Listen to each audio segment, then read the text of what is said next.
Hey guys, it's Erin. Happily we go, and it is Face It Friday. So for today's video, I thought I would do something a little different. Normally I get the cardboard egg cartons, but my store was out of them, so I had to get the styrofoam one. So when I was finished, I thought, I wonder what I could do with these instead of just making more trash. So I had this idea, and I did some monoprinting with the lids from the cartons. So these are a couple that I've already done and tested out. They were kind of fun and abstracty, so I will show you how those print at the end. But if you would like to see how we do this one together, then just keep watching.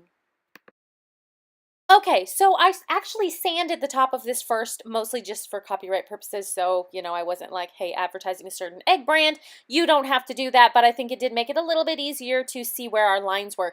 Now, I totally forgot to film myself drawing my girl, but I just took a Sharpie marker and just kind of drew on the lines that I wanted, and then what we're going to do is where the lines are, we want that to be raised up, so we're going to push everything down and then leave the raised points is where it's going to work. And what I used was the end of a paintbrush. I used a pencil. I did use a colored pencil for one of the other ones, so that way I could kind of see where I had already done stuff. So here I used a green one just so I could see where my lines were. So that would totally work. Pretty much anything that has a blunt edge to it that's not going to poke a hole all the way through it would totally work. So I will go ahead and speed up this next process with some music. I will cut it short. It's not going to be too long, but let's get crazy with it.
So here is my finished girl. As you can see, she's all pushed down. You can see where the raised areas are. Took a little bit of elbow grease, but that's fun. It's all in the name of art, exploration, right? So I'm going to take a little bit of black gesso here on my finger and just run it over top of those raised edges. You could probably use a wet paintbrush too, which is something I will do here shortly. But as I was doing these, I thought, it'd be kind of fun to use these with a jelly plate. I'm not going to do that in this video, but it's definitely something I'm going to explore here in maybe this weekend.